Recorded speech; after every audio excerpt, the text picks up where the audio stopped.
I'm about to be rich. not knowing, I'm about to be rich. Not knowing what that means, not knowing that like you actually have to make money as a company to get equity back. 10% of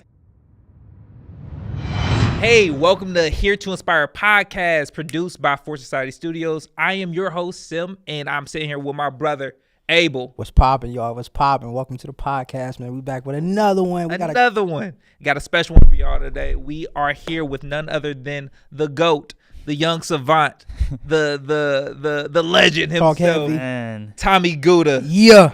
Hey, you guys are too nice, honestly. Well, I appreciate you guys having me on the pod. It's a pleasure and an honor, honestly. Yeah. And the place is dope. I was shocked when I came in. I'm like, oh my goodness. Come on, bro. So no, I appreciate it. I'm excited, and That's it's dope. a pleasure, honestly, to be on the show for real. So That's what's up, bro. That's dope. That's dope. No, we good. We really. I mean, I've met you before. Abel met you before. Like we've heard your story, but tell the people how you got into what you do and what do you do. Yeah, for sure. Sweet. Well, I guess I'll start from the beginning, and then we'll get to kind of where we're at right now, and then I guess where we're going maybe. Yeah. So I don't know. I fell in love with like filmmaking and like videography when I was like 10 or so, just watching YouTubers. You know?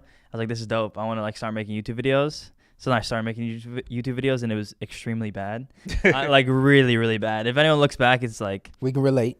For sure. That's the start though. So I don't know. I was like just throughout like I would say like middle school and high school. I was just like I would come home from high school soccer practice, and I'll just create videos like all day long. Yeah. But I wasn't telling anyone because the videos were horrible. So no one knew I made video stuff at all since like until like my junior year in high school, which is where I attended the Medina County Career Center. Yeah. And that's when I fell in love with like actual like filmmaking and learning like actual techniques on like how to like, you know, operate the camera and like editing and stuff like that and like proper stuff.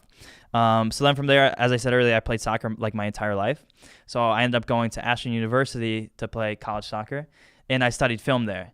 Oh, great. Yeah. That's dope, bro. Dope. Yeah. So I played for a semester, which was a lot of fun. But I realized that like I wasn't going to make what I wanted to happen in college, basically. Yeah. Which was a very, very hard decision because before then, no one knew I really did video. I was known as the soccer guy my entire life. And like when I decided to like drop out of college, which is what I ended up doing because the film school there wasn't going to get me to where I wanted to go, I believed. Yeah. So I had to like convince my parents and like convince basically everyone around that like this is the right decision. When like, I'm sure you guys have experienced this as well. Like my parents, like back in the day, like this was not a career. You know what I'm saying? Like filmmaking and stuff was not a career. Bruh. There's no way like you're gonna make money. Man, from what? So just to butt in, man, my family was looking at me crazy. Like, you better go get a job. Yeah, it's wild. Like it's get a real job. Like, yeah, it's like because we can see like there's endless opportunities like with what we have right now, but it's like I don't even know what this film thing is. Like, how are you gonna tell me you're gonna make money from a camera? Exactly. You know? For real. So not like in like actual film or stuff. I was like, I don't know. I'm gonna try my best. You know, see bro, that's so crazy because like I've experienced that in the simple fact of like family telling me like, man, you need to go get a job, bro. Yeah. Like, what you doing? You playing? It's a hobby. They just didn't see. They didn't see the dream. They didn't see the end goal. They didn't see it. Yeah. They didn't see the mission. The mission. For sure. The vision. It took a lot of convincing for them to like. And then so I dropped out of Ashland and I had to go to Tri-C. Okay. So, and I studied film at Tri-C because my mom was like, "You're getting a degree," basically. I'm like, "Okay, that's fine." So at that point, I was with a production company. Okay. It was these two people that came to me, and I was just the camera guy that knew how to make videos, and they were more on the business side. They're like, "We'll give you like 10% of the company." I'm like, "I'm about to be rich." I'm about to be rich. Not knowing what that means, not knowing that like you actually have to make money as a company to get like equity back. 10% of nothing is still nice. Exactly. Yeah, I'm like, Mom and Dad, I got you guys. We're about to be turning. I'm about to buy y'all a house. Exactly. But matching cars. So I guess bottom line, like we just weren't making money, like because no one wanted to pay for video stuff back then, and I was basically working for free, like glorified working for free, to an extent. And I was still going to Tri-C during that time, and then COVID hit. This was like 2020 or so. Yeah. So that's when I took a semester online, and I'm like, Mom, this is probably the dumbest thing ever. Like, how am I gonna learn like film on a computer, like through like this textbook? Like, that's not how I learn. Like, I could watch like YouTube videos and stuff. So then she finally let me drop out of Tri-C, which was a W. So I don't know how you guys were in COVID or whatever, but the production side of us completely stopped during COVID. There was no one that wanted to invest because we were like mainly servicing like business owners and like gyms and stuff, and they didn't want to spend money. Like no one knew where it was going and stuff. Yeah, true that. Yeah. So that's when TikTok was a thing, and I'm like, okay, this looks cool and interesting. I was like, I don't want to just sit at home doing nothing. I'm gonna make TikToks like every day. Yeah. So I was waking up at like 6 a.m. or so, making like these transition videos on TikTok. Oh, sweet. Yeah, and like my mom and like my girlfriend Kaylee, now fiance, was like, why are you spending so much time making TikTok videos? Like I would spend like all day long. Like I was working a 9 to 5 during COVID, just making TikToks. TikTok videos. TikTok Wow. videos. It was crazy, but Commitment. exactly. But I saw the vision as well. Like this is like where it is, and ended up growing that to like over like 100,000 followers or so through TikTok. Wow. That's wild. Through COVID. Through COVID, yeah, because I had nothing else to do. How long did that take? It actually was fairly quick. So I would say I tried to grow on TikTok like a year or two before that, like just like video here and there, but actually like fully focusing and posting like video almost every day. I probably grew within like, I don't know, the first video got like 15,000 views, which was the first video that ever got like any views. And I was like, like this is crazy. And then like the next one just kept getting more and more. It was probably within like 1-2 months or something, I started seeing like some real traction and stuff. Bro, that's wild. That's dope though. That's crazy. 100K in like 2 months. It was very. Where you at now? I'm at 230,000 now. It was, You hearing? So how did that? How did TikTok help open the door For to sure. like now, like with the studio and everything? Yeah, So how did that open that door? definitely. No, TikTok was honestly everything. Yeah. Like Yeah. if I didn't grow on TikTok, I would probably not have like a business right now, honestly. Really? TikTok got me to know and get to know the brand deal game, which is like, I did not know how much money was actually brands were like willing to pay. Like the first time like a brand reached out to me, I was like $20, $50, you know, to make like an actual like video and stuff. And during the transition times, I was making like small like promo videos for like, I did some stuff for like Splice, the editing app on the phone, like tutorial stuff. And then the transition stuff basically stopped. The trend died. And then I was like, damn, this is tough. I'm like, I don't know what I'm going to do now. And at that point, it was like the beginning of 2021. And I started seeing Daniel Schiffer on YouTube creating product videos. I'm like, this is cool. So I was like, beginning of 2020, I'm like, I'm going to make a product video every day in my basement, just with random stuff laying around my house. And I was going to reach out to a bunch of different brands and stuff. I was like, okay, maybe TikTok isn't for me anymore. The transition, I was getting like half, a quarter of the views I was getting before. So then at that point, I was like, I'm just going to make product videos and try to grow a business from there. And I was reaching out to brands like, please send me your product. I'll create a product video for you for completely free. Yeah. No brands were responding or anything. So I was like, okay, this is interesting. So there started to be a trend where people were posting behind the scenes of their product videos on TikTok. So I was like, okay, That's interesting. Yeah. So like, okay, that's what I'm doing. I have a following already. Posted one. The first one got like 200,000 likes. Really? I was like, yo, this is That's crazy. wild. That's crazy. Yeah. Wow. So then brands started reaching out to me to make product videos and post behind the scenes, because at that point they were getting a product video and also getting exposure. Because some of these videos were getting 300,000 likes, one hit a million likes, which was insane. So that's when I started creating videos for like Celsius, and I did stuff for like Dunkin' and like Oh, Dell. that's hard, dog. That's That's crazy. All from my mom's basement. Come on. Right. How old are you? 22. 22. Bruh, 22. 22, and you started when you were I had my first production company when I was like 17, 18 or so. okay. And then I skipped over a few things. I failed 3 production companies prior to Cheddar than what I'm doing right now. Really? They Yeah. fell big, bruh. Yeah, I learned Fail so big. much. So I guess I can keep going. Yeah, no, Yeah. talk about the failure. For sure. So that was great and all. Like I started getting more and more stuff with the brand deals and everything. And at this point, I don't even know if I spoke on this on a podcast yet of this actual occurrence. This is probably like the biggest failure, quote unquote, I've had. So basically, I probably grew my TikToks around 200,000. Was working with some really, really big brands and stuff. And then these 3 guys reached out to me. They were a venture company. Yeah. And they had like 6 different brands. And they basically their whole thing was they would get influencers, create a brand for them, and then the influencers would sell to like their audience. So like there was like skincare stuff, but then they tried the model as far as like a media company. So then they came to me, they're like, we'll start a media company with you, and you'll have 50% and we'll have 50%. Yeah. So they wanted to sign a 3-year contract.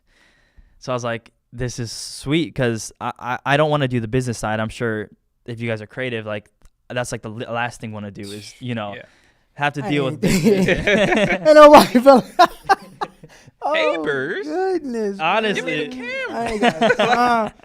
I ain't got time to be dealing with no business stuff, For man. real. Just let me focus on. Let me create. That's it. Let me Let me create. create. That's so wild, man. Got to figure out the. Yeah, so like the journey before that was just like every time I had a production company, so this was like this was the third one. Yeah. I was like, okay, I just didn't want to do the business side. So they promised like they'll do the whole business thing. They'll be bringing a ton of clients and stuff. They'll handle all the invoicing.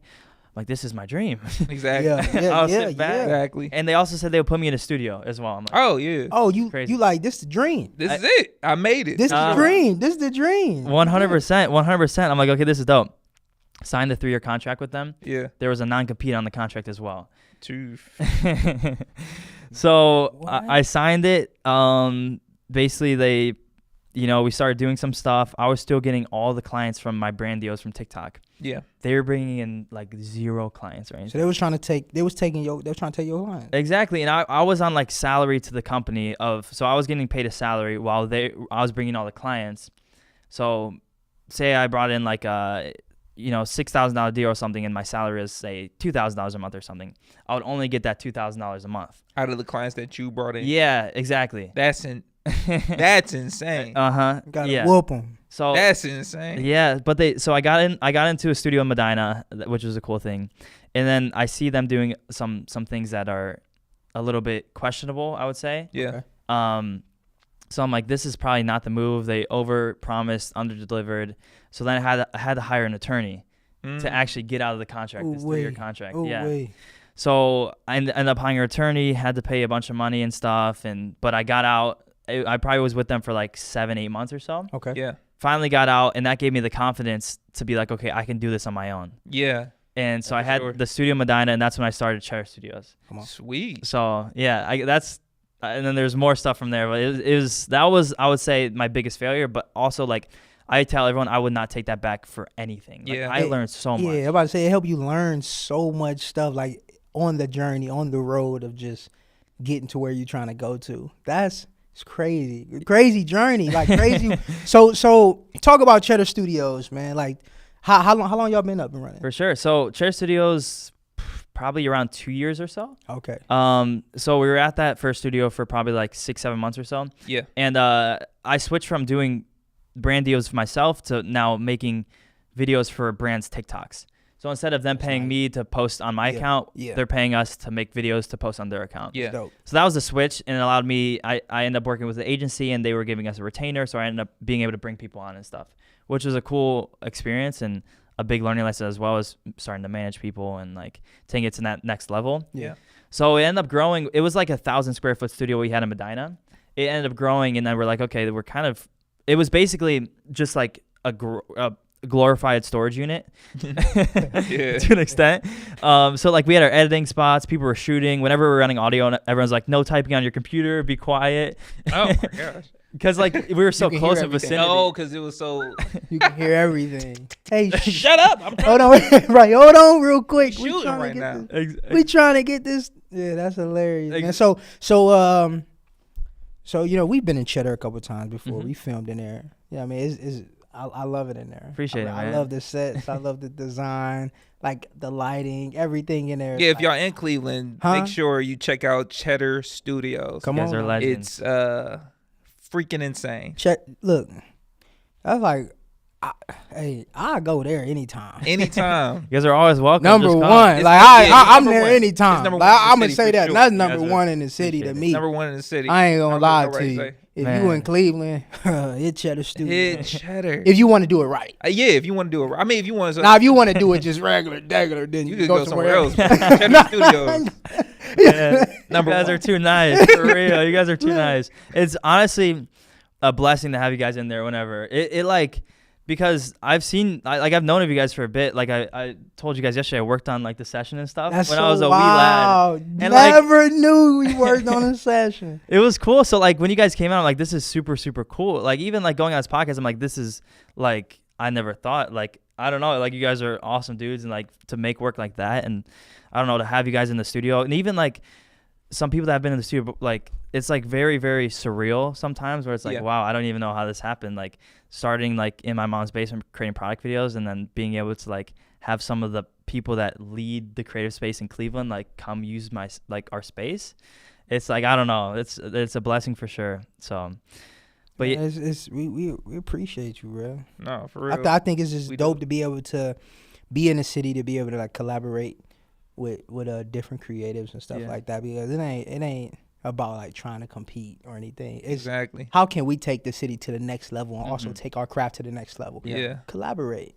I say that's 100% it, and that's really what we're trying to build with Cheddar, is just trying to be a driver of that in the city. Is how much can we become a place like LA, New York, where instead of people leaving in order to like, make money in a career in the creative industry, can we stay and at least, you know, allow that to happen and stuff. Right. I would say like the goal with Cheddar is to lift up the creative industry in like Cleveland and try to be like a main driver of that. Because I don't know, for as long as like, even when I was younger, I wanted to move to LA because I thought you couldn't make it in Cleveland, you know? Yeah. Bruh. And like, and I feel like a lot of people think that, and it's like, why can't we just stay here and like try to make it work, you know? Yeah. And I don't know, we're trying to really just provide as much value as we can, you know, not just the space, doing stuff like the collective where we can at least grow together and stuff like that. And then, you know, starting to do like monthly memberships where that's people don't have to pay that much to utilize the space and everything. Yeah. So I don't know. I feel like we're at a spot in Cleveland where we can really make a difference in like the creative industry. Hopefully, I don't know if that's optimistic, but I feel like we can. I think it's true, because everybody always say, everybody always say, man, you got to lead a city to be great or be good or accomplish your dreams or and stuff. To make it, yeah. I'm like, look, man, I'm gonna be one of those few people that actually stay and make a change and change the narrative. Like, you ain't gotta go LA a flight away, Atlanta a flight away. Yeah. I mean, a lot of them places a flight away. Why not stay here and try to build the community? Because I see a lot of people leave and they become bigger, and that's easy. I'm gonna be real. It's easy to leave. It's easy to leave and be bigger. It's easy. Yeah. Our work ethic alone is different from a lot of people. We built different here in Cleveland. I would say that. So anywhere else we will go, we're gonna thrive. Yeah. You know what I'm saying? It's about sometimes when we feeling that, oh man, I feel like it's a ceiling above me and I can't go nowhere. Exactly. It's about cracking the ceiling. It's about cracking that ceiling. You feel like, man, I can't get to that next level because I'm here in Cleveland. I feel like I just can't get there for some reason, creatively and mentally and everything like that. No, crack the ceiling. Crack the ceiling. No, for real. I was thinking of like, because it's so, you know, in Cleveland, it feel like you know everybody. Like everybody knows everybody. And no, it's like you got Cleveland and Maple and Bedford. I don't. You got all these like different like small cities connected to Cleveland. Everybody seemed to know everybody is what it feels like. What I always thought is like, why don't we use that like to our like advantage instead of saying, oh, he know me or I know them or I ain't trying to see them. Let's be like, no, I know them the homies. You know what I do know? Let's connect. You know what I do know? They better get you some of this drip. Some of this drip. That's what I do know. It's fire. Better get you some of this drip. That's what I do know. The water of Here to Inspire podcast. That's the thing. Like knowing this is local too is so cool. You know what I'm saying? And that's like collaboration happens. Yeah, like this is doing something creative, putting another brand that's making it out of Cleveland. You know, it's like that's the whole thing, honestly. So, and the coolest thing, honestly, I was watching the session this morning. Yeah. And I saw Under God, the clothing. Oh, my brother. Because we just did stuff with him at the That's studio. my brother. Yeah. You're a dancer. He's awesome. Yeah. And I was like, that's so cool that like you guys were like wearing your stuff in it and everything, and like that everyone's kind of like trying to like make it work together and like help out each other and everything. Yeah. That's a no-brainer. You know, DeAndre, he was a crumper. Was he really? Yeah. That's He crazy. came up together. That's my bro, man. Yeah. Kind of like That's awesome. grew up with him, raised him a little bit. That's like, Oh my God. I I raised him. That's dope. I raised the boy. I brought him up. No, Bare hand. but that's man. Any chance I get to like put anything on he got, I'm throwing it on. It's awesome. Yeah. Don't care. He's a cool dude. He just came to the studio. We shot some content for him, for his brand and stuff for the thing he's got coming on Saturday. Oh wait, today. That's crazy.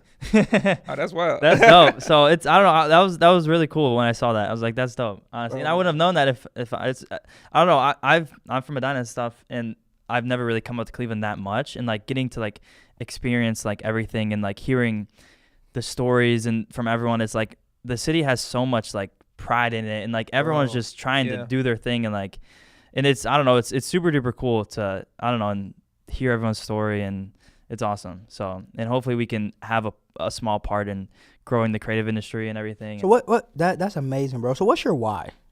I would honestly say it's that. I'm not gonna lie. Is like, man, I love that. I don't know why, but I really want to.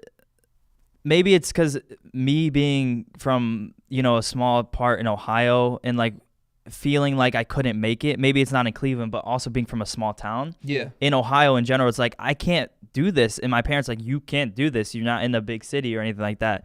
And like for kids that are like that, and like giving them, whether that be education, giving them a space, community, so that they actually can feel like, okay, maybe I can do this. And like being in an age with social media, it's like you can do that, Exactly. People can send you products and you can shoot from your house. You can do so many different things to make money creatively. Yeah. That I think a lot of people, it's hard because you don't get educated with that, Exactly. unless you know someone. So having a community where people can come and be like, I did this, made this money creatively. Like at the collective, like Dre just spoke, and he's like, I've been able to change people's lives through my clothing and stuff. It's like, it's super duper cool. They put that under God on, and they really like, you really ashamed, like you unashamed for real. Let's be real though, because you can't cover. It's like Jesus saved on the back. It's a conversation off top when you put that under God on. Jesus saved. Yeah. What that? I've had a lot of conversations. What that shirt mean? Jesus saved, my brother. Yeah. It's awesome. It's definitely a good conversation starter, and it helps for sure because people ask questions then, versus you have to go out and go out. Hey, what do you believe? It was like, no, look at my shirt. What do you feel about that? What do you believe? What do you believe, man? Tommy Guta, everybody. Tommy Guta, man. So, bro, as we wrap up this podcast, man, tell us, what would you say to people? How would you inspire people in today's world, and what would you say? What would you say to people in this time now that we're in? That's a tough one, honestly. I would say just try. Honestly, there's no point in not trying. And by trying, you get to learn, and by learning, you get to try something else. I love that. That you get to learn something else from, and then maybe on your 7th, 8th try, you'll get it. But like, also hearing people and like. Because social media is such a highlight reel, and hearing people like say that like I failed, and like I continuously fail. Yeah. I fail every day. Come on, bro. As long as you learn and stuff, and I don't know, I would say that, and just try to like learn as much as you can. There's so many resources with YouTube, and we're able to read, we're educated and stuff. It's like just and try to like pick people's brains, learn from them. I don't know. I think that would be the number one thing, I guess I would say. That's amazing. That's tight. It's there's nothing wrong with failing. For sure. But if you can get back up, 100%. You can get back up. Fail 7 times, get back up 8. 100%. That's the one. For sure. I would say that everyone just fail, especially if you're a little bit like younger. There's no point in not failing. Like, come on, we got our entire life ahead of us. Why not like try and who cares? It doesn't matter what people think. Like when I dropped out of college, everyone was like, "What are you doing? Like, why are you not playing soccer or anything?" It's exactly. like, you guys don't understand the vision. You don't really, and they don't have to understand the vision. You know what I'm saying? Mm-hmm. It's because they're caring about their own life. They probably, like, not many people actually are thinking deeply on, like, fully what you're doing, It's like, you might as well do what you want and, like, actually try to, like, make it happen. Try. Ain't nothing wrong with trying, man. Nothing wrong with trying. Just try it. Like Nike said, just do it. Which that's corny. It's corny because I just said it. That's all right. That's corny cool. because I just. But try though. Try. There's never nothing, stop trying. Come on, man. Never stop trying. Never stop trying. We trying every day to be better. We trying this right now. You are killing it. Oh honestly. my gosh, man. We trying this, bro. Like. For real. No, that's awesome. 100%. Man, this is amazing, man. We appreciate you coming on, bro. No, I appreciate you guys having me and letting me, it's cool, and it was awesome to, talk to you guys and stuff and excited to continue to grow together in the creative industry in Cleveland and Come stuff on. and make a Yeah. difference. We and gonna stuff, so. we gonna change the city, bro. Let's do it We're for gonna change sure. the Let's city. do it. We gonna change 100%. the city. Sim, take us home, baby. Take us home.